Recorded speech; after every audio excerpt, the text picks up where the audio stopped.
Nancy, the thing that's striking about these two projects, I think your technique about gathering people who aren't celebrities, who haven't been agented to you and come out of the woodwork from the movies and whatnot, is really wonderful.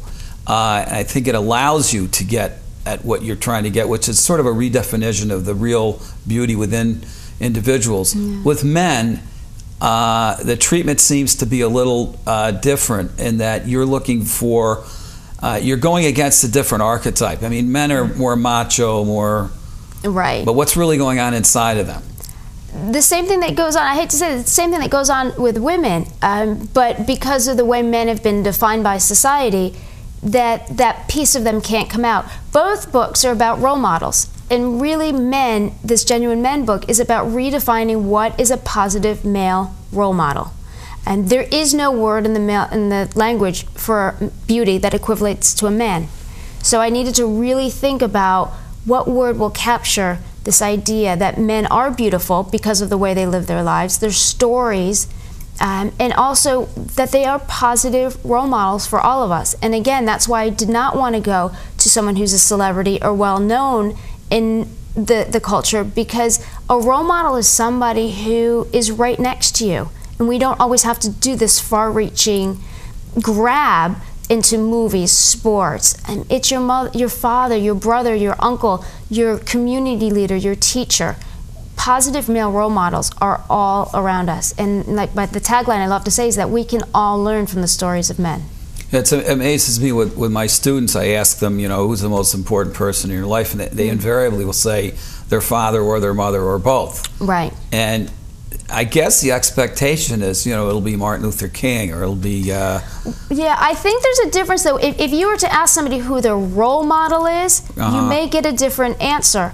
I do a lot of work in schools and on campuses, and when we start talking about role models, they will reach for someone like Martin Luther King.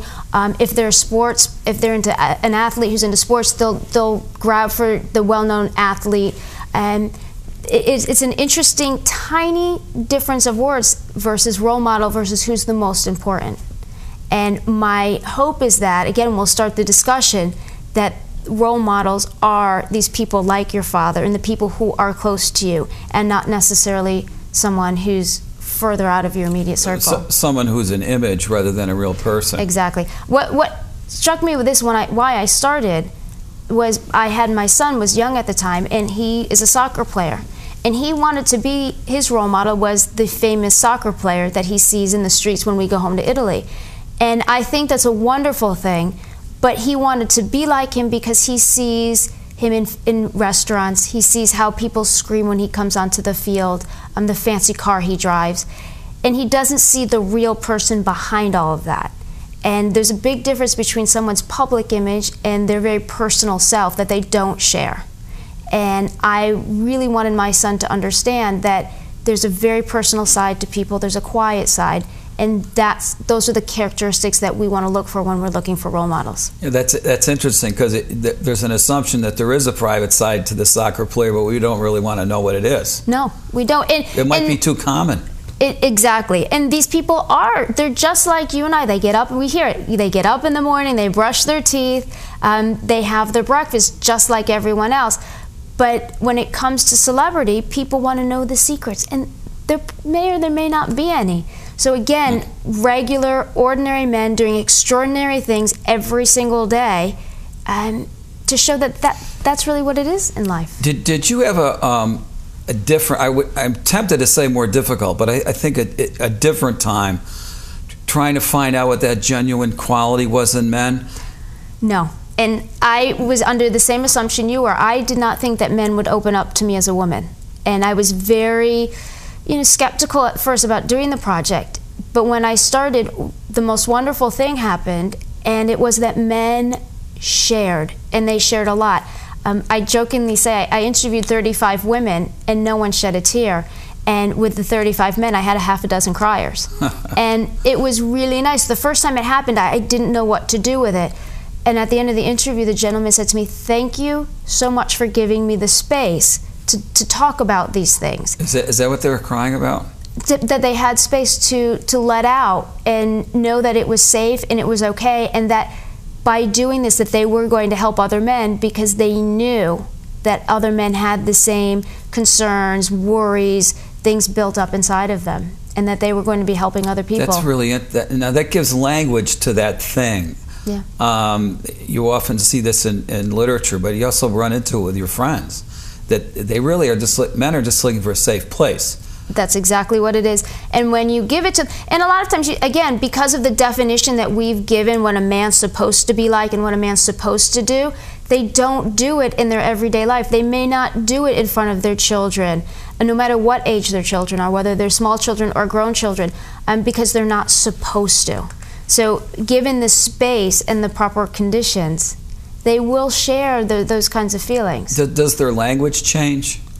That whole sort of macho, killer-oriented, winning, change into something else or not? No, I think they just. The best way that I can answer that question is, in the book, there are many pictures of the men, and their stories are much more complex. They're longer than the women's, and it's because the men said to me time and time again, I need you to show me as a multi-dimensional person. I am not just one dimension. There's not just one side of me. There are many sides to who I am and how I live my life. And I think that's probably the best way to answer your question is sometimes the language changed, but it depends what they were talking about. And they wanted you to represent them as being multidimensional rather than this is a guy who goes to work every day and comes home and has dinner with his kids and tucks them in, and that's what's good about Exactly. And the father may be one piece, then there's the businessman piece, or there's the athlete piece, or there's the son piece. There's so many, they're complex. Men aren't simple. But as you said, the definition was hunter-gatherer. Yeah. And as a woman, I said that if I had spent more time in doing this project when I was younger, I probably would have looked at men differently when I was dating them.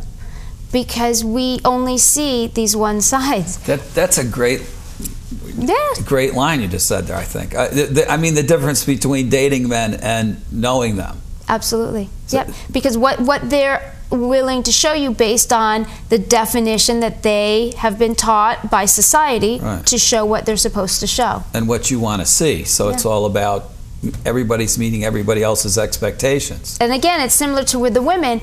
You know, if you would stop someone as you're walking down the street because something has attracted you to them, whether it's their hair again or their clothing, and take a few moments just to get to know them, you will learn that they're much more than what you were initially attracted to.